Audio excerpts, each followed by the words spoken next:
BSc presence option સ્ટ્રીટમાં આપ સૌનું સ્વાગત છે દર્શક મિત્રો। હું યોમિક આપની સાથે। ભારતીય માર્કેટ આજે જબરદસ્ત તેજીના માહોલ સાથે આગળ વધી રહ્યું છે।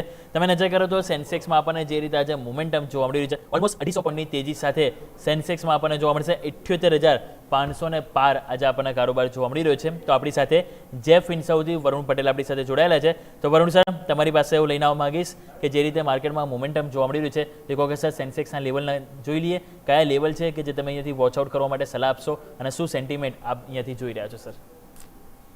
સો once again good morning Vyomik. અને જે રીતે આપણે પહેલા પણ વાત કરી એમ કે માર્કેટનું સેન્ટિમેન્ટ પોઝિટિવ છે, ચાર્ટનું સ્ટ્રક્ચર પોઝિટિવ છે, પણ જે ઓપ્શન ડેટા સજેસ્ટ કરી રહ્યા છે કે માર્કેટ અહીંયાથી એકવાર નાનકડું કરેક્શન આપી શકે છે।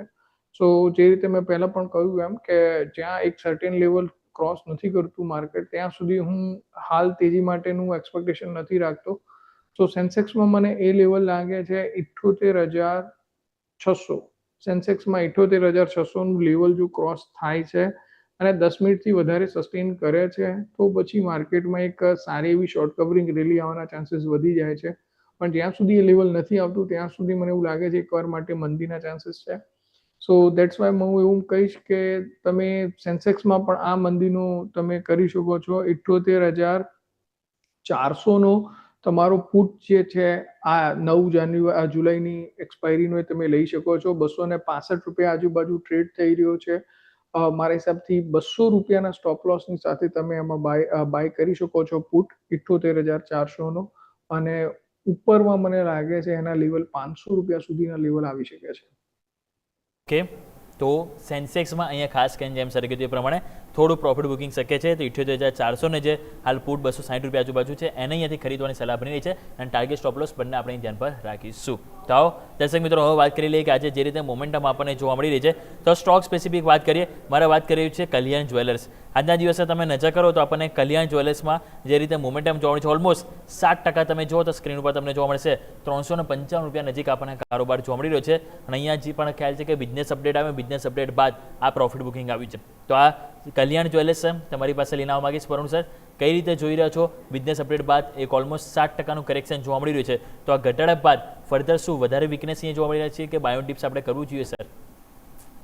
સો મારા હિસાબથી કલ્યાણ જ્વેલર મને ચાર્ટ ઉપર એટલો બધો પ્રોમિસિંગ નથી લાગી રહ્યો। સો આઈ બિલીવ અહીંયાથી હાલ પૂરતું આપણે એને અવોઇડ જ કરવું જોઈએ, બિકોઝ આફ્ટર તમે જુઓ એક સિવિયર કરેક્શન 700 રૂપિયાથી જે સ્ટાર્ટ થયું છે ત્યાં આગળ ચાર્ટ એક બી વાર ડે ટાઈમ ફ્રેમમાં ઇમ્પ્રૂવ નથી થયો। રિસેન્ટલી એને અટેમ્પ્ટ કર્યો EMA 50 ઉપર જવાનો, બટ અગેન એ આજે પાછો પડી ગયો છે। સો આઈ ડોન્ટ થિંક કે અહીંયાથી કલ્યાણ જ્વેલરમાં કંઈ આપણને મોટા પૈસા મળશે। તો એઝ ઓફ નાવ આને અવોઇડ જ કરવો જોઈએ।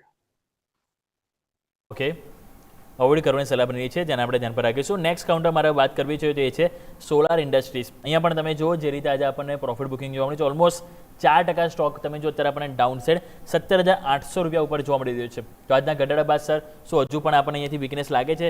શોર્ટ કરવું હોય તો ફ્યુચરના ઓપ્શનમાં સર કરી શકાય? સો અગેન આમાં પણ જો તમે ચાર્ટ જોશો તો હાલ પૂરતું આમાં વીકનેસ જરૂરથી દેખાય છે, પણ આઈ ડોન્ટ થિંક કે ડે ટાઈમ ફ્રેમમાં ચાર્ટમાં કોઈ સ્ટ્રક્ચર મોટું નેગેટિવથી હોય। સો એઝ ઓફ નાવ આપણને દેખાઈ રહ્યું છે કે 19,000ની નજીક એક ટોપ બની રહ્યું છે કોન્સ્ટન્ટલી, ત્યાંથી આપણને સપ્લાય જોવા મળી રહ્યો છે, પણ નીચેમાં સપોર્ટ બી છે। તો as of now no trade ઝોનમાં છે। આઈ થિંક 17,200ની નજીક આવે તો આપણે એકવાર માટે બાયનું વિચારી શકીએ છીએ, અધરવાઇઝ અત્યારે સ્ટોર્ટ કરવાનું પણ યોગ્ય નથી। ઓકે, લેવલ સ્પેસિફિક ધ્યાન રાખીશું સર। લોંગ બિલ્ડઅપમાં વાત કરીએ તો આજે જુબિલન્ટ ફૂડવર્ક ફ્યુચરના ઓપ્શનમાં તમે જો જબરદસ્ત મોમેન્ટમમાં છે, 3%ની તેજી આજે આપણને જોવા મળી રહી છે। BSE ઉપર આપણે નજર કરો તો ચાર્ટ આપણને જોવા મળશે 451 રૂપિયા ઉપર આજે આપણને કારોબાર જોવા મળી રહ્યો છે। છેલ્લા 5 ટ્રેડિંગ સેશનથી સર સ્ટોકમાં પણ જોઈએ ડેલી ચાર્ટમાં હાયર હાઈ ફોર્મેશન બન્યું છે। તો સર લાગે છે કે મોમેન્ટમ અહીંયા પોઝિટિવ જોવા મળી શકે? અહીંયા ફ્યુચરના ઓપ્શનમાં શું લોંગ સાઇડ કરવું હોય, સ્ટ્રેટેજી બનાવે છે? તો એક ગેપ ફિલ થવાનો ટ્રાય થઈ રહ્યો છે, તો સ્વિંગ ટ્રેડ માટે જરૂરથી આપણે એને વિચારી શકાય છે। 440નો સ્ટોપ લોસ રહેશે। ઉપરમાં એકવાર માટે સ્ટોક 475 સુધી જઈ શકે છે આવનારા 2 થી 3 ટ્રેડિંગ સેશનની અંદર। ઓકે, તો આ રીતે એક વ્યૂ બનતો જોવા મળ્યો છે। ઉપર એક વ્યૂ પોઝિટિવ સાઇડ જોવા મળ્યો છે, જેને આપણે ધ્યાન પર રાખીશું। નેક્સ્ટ કાઉન્ટર વાત કરીએ તો કેફિન ટેકનોલોજીસ। અહીંયા પણ આજે તમે જો તો આપણને જોવા મળે છે ઓલમોસ્ટ BSEમાં સ્ટોક અત્યારે આપણને 800 ને ₹65 ઉપર કારોબાર કરે છે અને ઓલમોસ્ટ 2% તમે જુઓ સ્ટોક આપણને નીચે કામકાજ કરી રહ્યો છે. અને અત્યારે તમે જુઓ તો જે રીતે મોમેન્ટમ જોવા મળ્યું છે સ્ટોક અત્યારે તમે જુઓ આપણે છેલ્લા એક મહિનાનું પણ નજર કરીશું ને તો કે ફિનટેકમાં આપણને એક ઘટાડો સ્વાભાવિક છે કે આજે જે જોવા મળ્યું છે તો આવો પ્રશ્ન એ છે કે આગળ શું, રાઈટ? તો વરુણ સર, કે ફિન ટેકનોલોજી આજનો ઘટાડો શું ટેમ્પરરી છે કે પછી થોડા ટાઈમ માટે હવે અહીંયા તેજી કરવા માટે અવોઇડ કરવું જોઈએ સર? સો સી ચાર્ટનું સ્ટ્રક્ચર એવું બતાવી રહ્યું છે કે એક સાઇડવેઝ મોમેન્ટમમાં છે, તો અહીંયા યુઝ્યુઅલી કોઈ બી ટ્રેડરને ફાયદો મળતો નથી. તો આઈ ડોન્ટ થિંક કે આ પોઈન્ટ ઉપર આપણે એને બાય કરવો જોઈએ. ઓલરેડી આજનું જે સ્ટ્રક્ચર અવરલી ટાઈમ ફ્રેમમાં હું જોઉં તો વીક થઈ ચૂક્યું છે અને છેલ્લી 3 થી 4 કેન્ડલ રેડ જ રહી છે. સો સ્ટ્રગલ કરી રહ્યો છે સ્ટોક ઉપરના લેવલ ક્રોસ કરવાનો. તો આઈ ડોન્ટ થિંક કે ₹900 ક્રોસ થાય ત્યાં સુધી એમાં કોઈ મિનિંગફુલ તેજી આવે. સો હાલ પૂરતું વેટ એન્ડ વોચ લિસ્ટમાં રાખો. 900ની ઉપર આવે તો ડેફિનેટલી આપણે એમાં બાય કરવાનું વિચારી શકીએ છીએ. ઓકે, તો આ રીતે એક વ્યૂ બનતો જોવા મળે છે. અને સર એક લાસ્ટ સ્ટોક સર તમારી પાસે લઈને આવવા માંગીશ, MCX મલ્ટી કોમોડિટી એક્સચેન્જ. અહીંયા તમે જો જે રીતે આપણને સેલિંગ પ્રેશર જોવા મળી રહ્યું છે ઓલમોસ્ટ 4% તમે જુઓ તો સ્ટોકમાં જે આપણને ઘટાડો જોવા મળી રહ્યો છે. અને આજે નહીં થયેલા 4 દિવસથી તમે જો એક ફોલિંગ નાઇફ જેવી કેન્ડલ બનતી જોવા મળી છે. ઓપનિંગ થતાં જ પ્રેશર આવે છે અને ક્લોઝિંગ લો ઉપર થાય છે. મહત્વના જે સપોર્ટ એરિયા જે જૂન એરિયામાં આપણને કે યુટર્ન લીધો હતો એ પણ આજે બ્રેક કરી દીધા છે. તો સર MCXમાં કઈ રીતે ચાર્ટ સેટઅપ જોઈ રહ્યા છો? અહીંયા કોઈ સ્ટ્રેટેજી સર બનાવાય કરંટ લેવલે? સો આ તમે જોશો તો ઓલમોસ્ટ મંથલી ટાઈમ ફ્રેમમાં RSI 90ની નજીક જવા આવી હતી. તો આના બાદ કોઈ બી સ્ટોકમાં કરેક્શન આવું એ ડ્યુ હોય છે.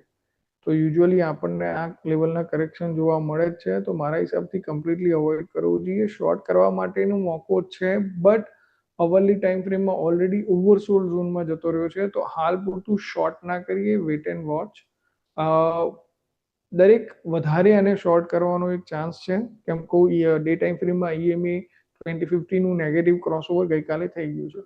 તો હાલ પૂરતું વેટ એન્ડ વોચ લિસ્ટમાં રાખો. 2700-2750 આવે તો જરૂરથી શોર્ટ કરજો. ₹3000નો એક અલ્ટિમેટ સ્ટોપ લોસ છે.